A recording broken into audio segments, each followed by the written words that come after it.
To follow up on Episode 2 and the unlawful detainment on the 3rd of June 2016, Rowan Brown has at 7 p.m. on Friday the 9th of July 2021 received a response to his claim that he was unlawfully detained by police on the 3rd of June 2016 and that this has been concealed by police and the courts. Inspector Stephen Cooper of the Victorian Fixated Threat Assessment Centre sent a 2-page unsigned correspondence via email. The 2-page correspondence describes the circumstance as an administrative error which has resulted in the incorrect date being recorded in Victoria Police's LEAP system. The correspondence from Inspector Stephen Cooper of the VFTAC continues. On 3 June 2016 you were arrested on a charge and warrant in respect to charges of intentionally damaged property, unlawful assault and use carriage device to harass and taken before the Ringwood Magistrates Court. This date is supported by the court extracts which the court used to have the matter listed and the charges linked via court link. Victoria Police's LEAP system has the charge date recorded as 15 June 2016. This is an acknowledged error caused by the informant faxing through incorrectly dated reports to LEAP data entry staff. Victoria Police has an obligation to correct this mistake, update the records and inform you of the change. On 21 September 2016, you were released on bail in the Supreme Court of Victoria in respect to these matters, with the charges resolved at the Heidelberg Magistrates Court on 18 September 2017. In sentencing, the magistrate noted that Rowan Brown spent 111 days on remand in relation to these offences and it is inappropriate to impose a sentence of imprisonment or to impose further penalty. These comments support that the magistrate calculated the charge date as being 3 June 2016. Strike 3 call.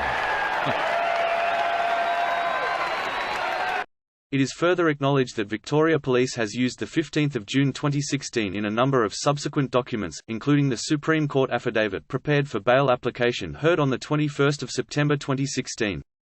Despite the acknowledged error, it is noted that the respective courts have always viewed the charge date as 3 June 2016.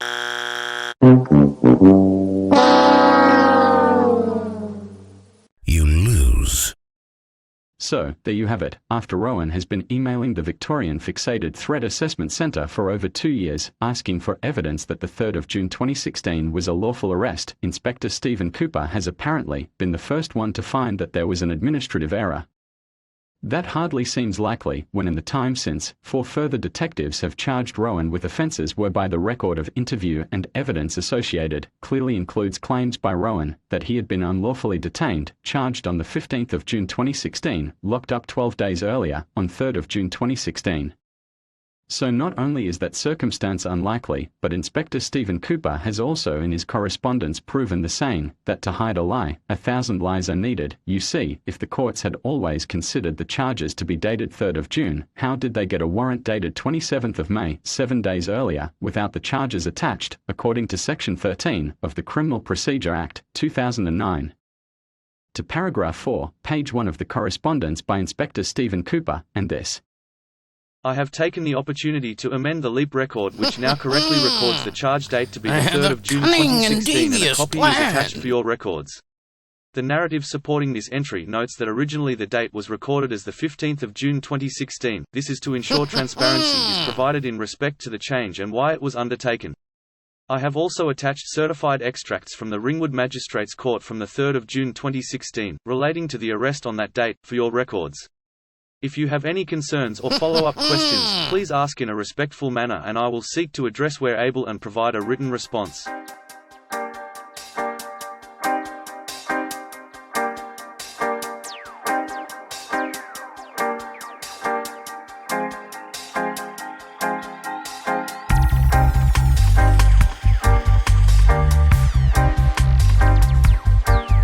Seriously, do you criminals even think through your lies, aiding, abetting, concealment and misrepresentations? Are you honestly suggesting that Detective Colin Lavelle hand-dated the charges 15th of June back on the 3rd of June, even though he wasn't present on the 3rd of June 2016? Or are you suggesting that he hand-wrote the 15th of June 2016 on the documents on the 27th of May, the date of the fraudulent arrest warrant? Are you suggesting that Detective Colin Lavelle signed charges dated the 15th of June 2016 and that subsequently that is why they were not in court on the 3rd of June 2016 and that is why someone accidentally entered into the LEAP the arrest on the date handwritten by Detective Colin Lavelle on the charges rather than the date of the warrant. What you are saying is of course complete horseshit, and Section 181 of the Crimes Act aiding and abetting. 1. There was no warrant on the 3rd of June. 2. There were no charges on the 3rd of June. 3. The order of Holzer, 14th of December 2017, shows a 12 days discrepancy. 4. It was not an administrative error. It is fraud and an unlawful detainment, which you are concealing, aiding and abetting. Keep investigating, champ. Your lies are undone by the charges which contain LEAP printouts dated the 15th of June attached, or did they use the time machine to do that? Handwritten charges attached 15th of June 2016 with notes dated 13th, 14th of June contained within. Really? Surely you can't be this corrupt to think that you can change the LEAP to reflect lies. The LEAP printout attached contained with the charges are dated the 15th of June. Did they print those out on the 27th of May or the 3rd of June, and did LEAP display the wrong date at the top by itself, or are you lying? The order of Holzer attached has 160 days. 110 in 2016 plus 62 in 2017 is 172. You're missing 12 days because the courts did not have those charges on file until the 15th of June 2016, and that is an undisputable fact.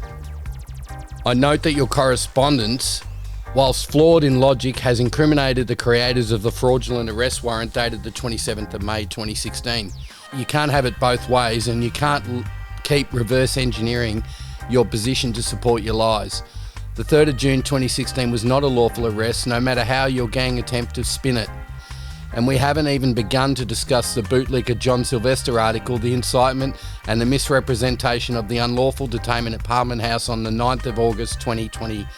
Or was that an administrative error as well? Don't change those LEAP files, that would be a destruction of evidence.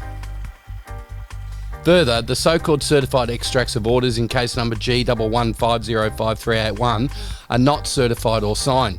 Which registrar produced this certified extract, and why is it unsigned? A certified extract must be signed and stamped. Another administrative error? Also, the LEAP system has no entry for the unlawful detainment on the 9th of August 2020. Dear Mr. Cooper, please understand my complete frustration with your response now to 2 years of requests from the VFTAC for evidence that the 3rd of June was a lawful arrest. Your response clearly shows that if what you are now contending is fact, the warrant dated the 27th of May 2016 is fraudulent. For the warrant to be in line with Criminal Procedure Act 2009 Section 13, summons or warrant to be accompanied by a charge sheet and notice when served, a summons to answer to a charge issue under Section 12 or 14, or a warrant to arrest issued under Section 12 on a service or execution on the accused, must be accompanied by a copy of the charge sheet and B, a notice in the form prescribed by the rules of court containing. Further, the charges contain a printout of LEAP dated the 15th of June 2016. If they were filed on either the 27th of May or the 3rd of June, why are they dated 13th, 14th, 15th and 19th of June? There is no way that they would have been printing out LEAP on the 15th of June 2016 for charges filed on the 27th of May or the 3rd of June. Now, maybe they forgot to file the charges, and maybe if they had filed the charges, then it would have been a lawful arrest. However this happened, if anyone had owned up earlier and not instead spent 5 years concealing, aiding and abetting this unlawful detainment, then it could have simply been a no-fault, wrongful imprisonment. I've sent you the documents and images of the documents. It is an undisputable fact that those charges were not in court on the 3rd of June 2016, and that is an unlawful imprisonment. Please rectify this immediately, as the ongoing concealment on top of the several unlawful detainments and false charges continues to cause me considerable distress. Regards, Rowan Michael Brown, all rights reserved.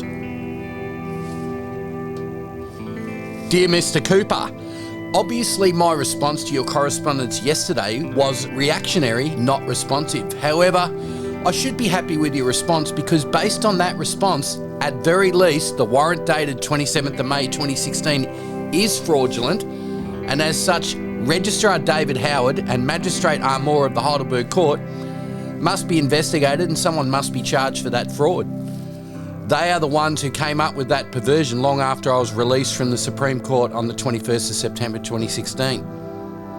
Meanwhile, given that defective Colin Lavelle charges contain an involvement list printed out on the 15th of June 2016, with defective Colin Lavelle's details on it, my claim supported by the charges themselves, the court custody records, the corrections custody records, the Holzer order dated 14th of December 2017, the Supreme Court affidavits, the LEAP entries and the numerous unchallenged affidavits detailing this unlawful detainment is a lot more plausible than your account now. An account sent blatantly after defectives Ian Sampson, Glenn Cruz, Andrew Russell, Kerry Judd and John Cain have for more than 2 years refused to respond to these facts, instead responding with 1, defective Hannah Monane's attempt to pervert the administrative course of public justice with her failed application signed and witnessed by defective Glenn Cruz, based on 2, the false statement of the disgraceful Martin Bakula, also with 3, defective Hannah Monane's false charges withdrawn on the 27th of April 2021, and 4, Andrew Russell's false charges withdrawn on the 20th of February 2020, and 5, the associated 67 nights of unlawful detainment which defectives Cruz, Russell and Sampson orchestrated in order to 6, conceal the documented misconduct of defective Hannah Monane and the false charges in Section 181 aiding and abetting associated with the unlawful detainment in 2016 and the ongoing associated reprisals. So Stephen, to your final sentence, if you have any concerns or follow-up questions, please ask in a respectful manner and I will seek to address where able and provide a written response. Here are some questions starting with a comprehension of the standard by which you gauge what a respectful manner is. Stephen, please respond with either a yes or no or an explanation of why this would not be regarded as respectful behaviour unless I were wearing a magic blue suit or carrying a magic inverted pentagram at the time of committing these crimes and acts of terrorism. When you say in a respectful manner, do you mean like the way defective Ian Sampson and company took my phone, keys and son's video camera from George and my car on the 16th of July 2018 without a search warrant? Do you mean in a respectful manner like when defective Ian Sampson refused to answer any questions about his claim that the 3rd of June was a lawful arrest, instead having colleagues and the slush fund lawyer, Labor fix-it man, John Cain III, send me threatening correspondence in response? Do you mean in a respectful manner like the more than 2 years I waited to receive a response to that question, and that response is a reverse-engineered lie to further conceal, aid and abet the unlawful detainment, conspiracy to defeat justice, reprisals and fraud associated with the unlawful detainment? Do you mean in the same respectful manner as Union Thug and Labor Party Goomba, the disgraceful Martin Bakula assaulting George Coromillis and then filing an obviously false statement to police to conceal his criminal conduct? Do you mean in the same respectful manner as defective Hannah Monane, withholding the evidence of the CCTV footage of the incident at 121 Exhibition Street in Melbourne on the 28th of December 2018, involving Member of Parliament, the prevaricator, Martin Bakula? Do you mean in the same respectful manner as defective Hannah Monane and the OPP lying about receiving mail returned to sender in her failed application, then refusing to provide the evidence to substantiate her false claim and attempt to pervert the administrative course of public justice by attempting to have bail revoked in the county court? Do you mean in the same respectful manner as the false charges filed by defective Hannah Monane, withdrawn 27th of April 2021? Do you mean in the same respective manner as Peter Cos, James Whitby and Susan Brown waiting in the window of a cafe right outside court in an attempt to incite the commission of an offence and then instructing a police prosecutor to allege that I followed this low-life piece of trash from court on that day? CCTV footage confirms I left the building around 12 minutes after the low-life piece of human trash. Peter Cos, a confirmed liar and cowardly low-life gutter scum who I firmly believe looks like one of those low-life Freemason pedophiles which Victoria Police is famous for. Google provide plenty of information on Victoria Police and the courts protecting pedophiles. Do you mean in the same respective manner as defective Hannah Monane interfering with a party subject to a county court issued subpoena as proven by court transcripts before Judge Marrick? Do you mean in the same respectful manner as defective Ian Sampson, the OPP and Judges Marrick, Gwynn and John's conduct with their part-heard bail application after Peter Damos told Judge Marrick in front of defective Ian Sampson that Defective Hannah Manane had instructed him to ignore the subpoena? Do you mean in the same respectful manner as Defective Ian Sampson, the OPP and judges Marek, Gwynn and John's conduct with their part heard bail application after Peter Damos told Judge Marek in front of Defective Ian Sampson and Defective Hannah Manane had instructed him to ignore the subpoena? Do you mean in the same respectful manner as Defectives Andrew Russell, Glenn Cruz and Ian Sampson filing false charges on the 9th of September 2019 to conceal, aid and abet Defective Hannah Manane and Ian Sampson's misconduct and false charges? Do you mean in the same respectful manner as Defective Andrew Russell physically assaulting George Coromelis in the Magistrates Court of Victoria in Melbourne on the 9th of September 2019, punching George in the face as he is physically ejected from the court despite doing nothing wrong? Do you mean in the same respectful manner as Defective Andrew Russell lying on the stand under oath before Magistrate Kumar? Do you mean in the same respectful manner that members of the VFTAC responded to requests for assistance with housing by instead attempting to have me connected with a mental health facility?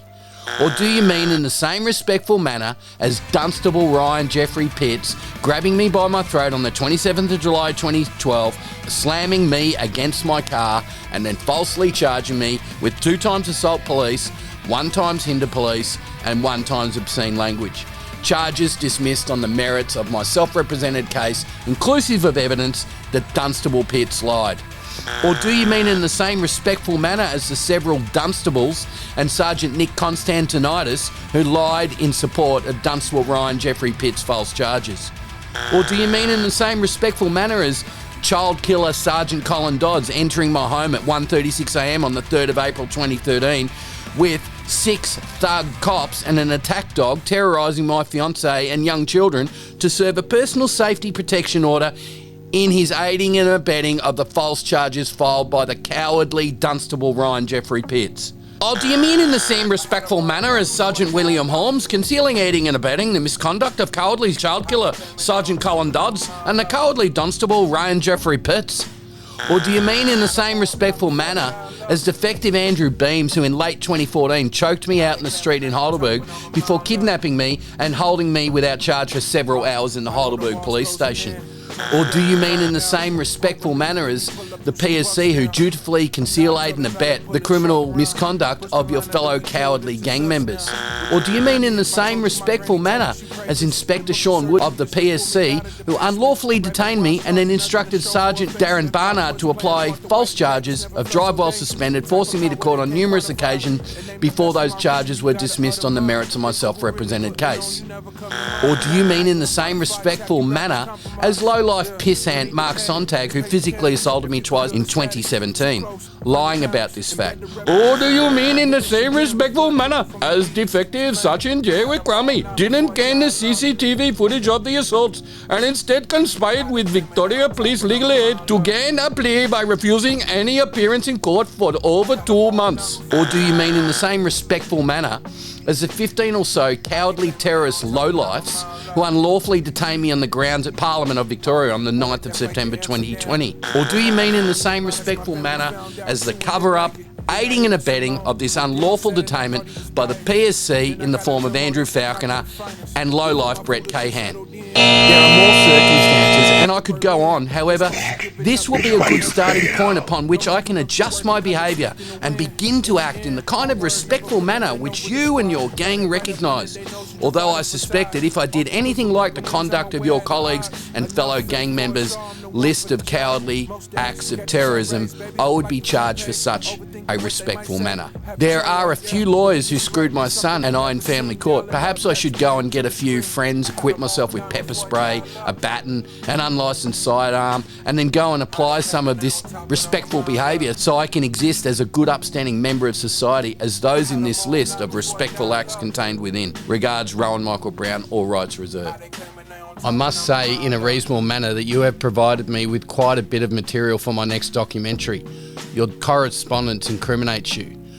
I would prefer to be spending time with my son surfing somewhere far from here. However, you can't say that I haven't tried on numerous occasions to bring this matter to an end via mediation. Instead, you and your gang have responded with Section 181 aiding and abetting, Section 257 reprisals and fraud. You have provided evidence to support my unlawful detainment on the 9th of August 2020 attached. This information provides a fantastic piece for the PSC and IBAC corruption video I'm working on currently. You either have to charge me for making a false statement over the 3rd of June unlawful detainment or admit that I'm right. A reasonable person would never swallow any of the various versions of events which you and the defectives in your unit have attached to their false charges and conspiracy to defeat the administrative course of public justice.